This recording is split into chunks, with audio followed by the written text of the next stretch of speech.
Hello? Hello? Podcast Network Asia.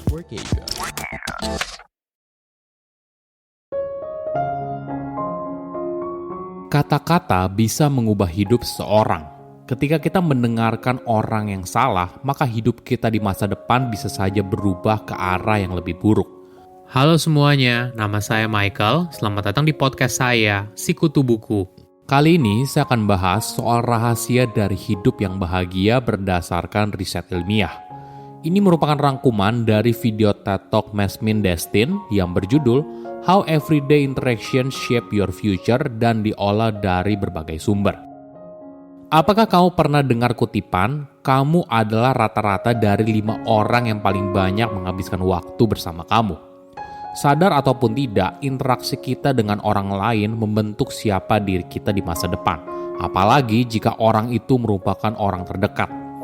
Tidak heran apabila kita bisa punya kesamaan dengan orang terdekat, misalnya kesamaan pola makan, kesamaan hobi, dan sebagainya, kamu dan dia saling mempengaruhi satu sama lain. Ini yang harus diperhatikan. Jangan sampai kamu justru terpengaruh negatif dan pada akhirnya bisa berdampak buruk pada masa depan kamu. Sebelum kita mulai, buat kalian yang mau support podcast ini agar terus berkarya, caranya gampang banget. Kalian cukup klik follow. Dukungan kalian membantu banget supaya kita bisa rutin posting dan bersama-sama belajar di podcast ini.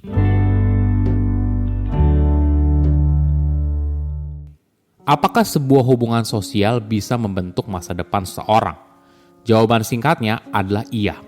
Sebagai makhluk sosial, hubungan antar manusia penting untuk bertahan hidup.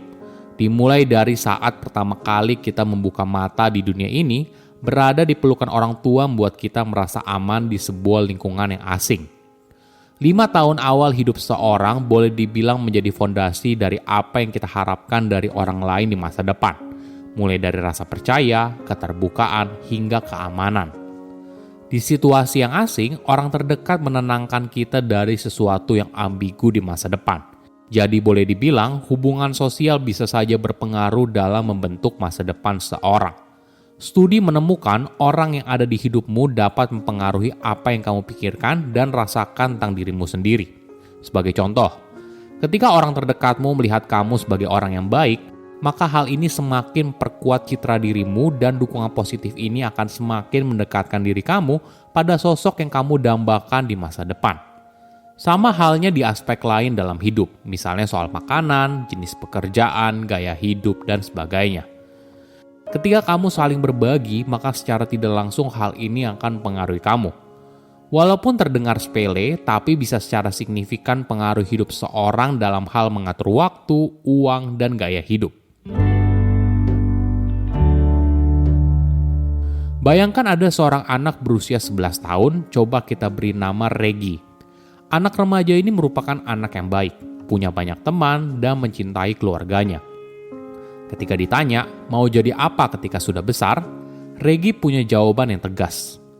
Walaupun Regi tinggal di sebuah rumah yang sederhana, tapi dia suka dengan rumah yang indah dan suka sekali dengan desain dan bagaimana rumah itu dibangun.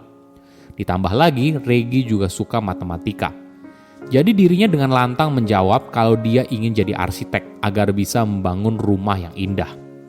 Seiring berjalannya waktu, Regi mulai belajar adanya rintangan untuk mencapai apa yang diinginkan agar bisa memenuhi identitasnya di masa depan. Tentunya untuk menjadi seperti apa yang dicita-citakan butuh biaya. Jadi dalam sebuah eksperimen, Destin mencari tahu bagaimana anak seperti Regi memberikan respon atau bereaksi ketika diberikan sebuah pesan dengan kemungkinan terbuka atau tertutup.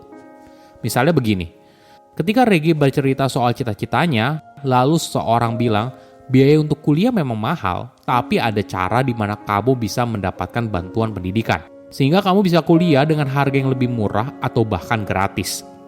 Menariknya, bagi orang seperti Regi, ketika diberitahu kalau apa yang diimpikan itu mungkin, maka secara statistik dirinya akan 30% melihat dirinya di masa depan seperti apa yang diimpikan. Misalnya kuliah dan bekerja sebagai arsitek, daripada hanya mendapatkan pesan kalau biaya kuliah itu mahal loh.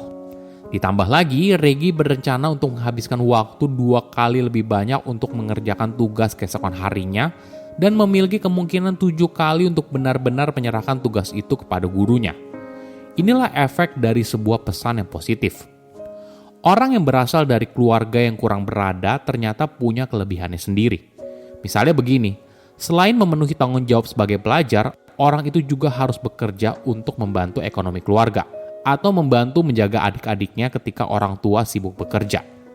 Jadi, keahlian yang dipelajari adalah soal manajemen waktu dan bagaimana di tengah segala aktivitas yang banyak, tapi tetap semuanya bisa dikerjakan dengan baik.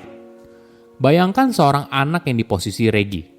Tidak hanya butuh kalimat positif seperti kamu pasti bisa. Tidak, itu saja tidak cukup. Tapi pesan yang berkaitan dengan apa yang diinginkan dan juga arahan bagaimana mencapainya. Hal ini bisa membantu seseorang untuk bangkit dan harapannya nasibnya juga ikut berubah. Namun perlu diingat, pesan yang membangun itu hanya satu bagian. Di sisi lain, orang itu perlu kerja keras, gigih, dan pantang menyerah. Orang itu harus mampu menghadapi rintangan yang tidak pernah dialami oleh teman sebayanya yang berasal dari tingkat ekonomi yang lebih baik. Orang itu harus bisa bertahan dari segala macam prasangka dan diskriminasi karena masyarakat dari tingkat ekonomi yang lebih tinggi tidak ingin melihat dirinya sukses. Apakah kamu bisa menerima umpan balik? Secara prinsip, kita tentunya percaya kalau umpan balik apalagi yang konstruktif bisa membantu membentuk masa depan yang lebih baik. Kita menjadi versi terbaik dari diri kita sendiri. Namun perlu dipahami, tugas otak kita yang utama adalah untuk membuat kita bisa bertahan hidup. Nah, sayangnya otak kita sulit membedakan mana rasa sakit yang nyata dan imajiner. Tidak heran mungkin tubuh kita tidak merasa sakit, tapi hati yang merasa sakit. Umpan balik seringkali masuk dalam kategori yang bisa membahayakan diri. Secara alamiah, kita cenderung menghindarinya. Kita takut terlihat penuh cacat. Kita takut kalau orang lain sadar kita tidak sepintar itu. Kita takut dihakimi orang lain dan sebagainya. Tapi dalam sebuah proses umpan balik, kita sebagai penerima juga punya kuasa. Kita bisa menentukan apakah masukan itu kita terima atau kita abaikan. Sekaligus mau kita apain nih masukan tersebut. Nah, apakah ada cara yang lebih baik ketika mendapatkan sebuah masukan? Pertama, ala bisa karena biasa. Mungkin kamu perlu membiasakan dirimu untuk memberi dan menerima umpan balik. Sama halnya seperti semua hal di dunia. Semakin sering kamu melakukannya, maka kamu akan bisa menerima dan memberi dengan lebih baik. Saat kamu proaktif, kamu berada dalam kendali. Kamu bisa membuat dirimu siap untuk mendengarkan topik apa yang perlu umpan balik. Kedua, menciptakan jaringan umpan balik yang terpercaya. Mintalah masukan dari teman atau rekan kerja yang kamu percayai. Mereka yang melihat dirimu apa adanya dan bersedia memberikan masukan yang jujur. Tapi perlu diingat, ketika mereka memberikan masukan, terimalah dengan lapang dada. Jangan justru sibuk membela diri dan berusaha membenarkan apa yang sudah kamu perbuat. Cukup bilang terima kasih dan senyum. Silahkan komen di kolom komentar pelajaran apa yang kalian dapat ketika tahu informasi ini. Saya undur diri, jangan lupa follow podcast Sikutu Buku. Bye-bye. Pandangan dan opini yang disampaikan oleh kreator podcast, host, dan tamu tidak mencerminkan kebijakan resmi dan bagian dari podcast Network Asia. Setiap konten yang disampaikan mereka di dalam podcast adalah opini mereka sendiri dan tidak bermaksud untuk merugikan agama, grup etnik, perkumpulan, organisasi, perusahaan, perorangan, atau siapapun dan apapun.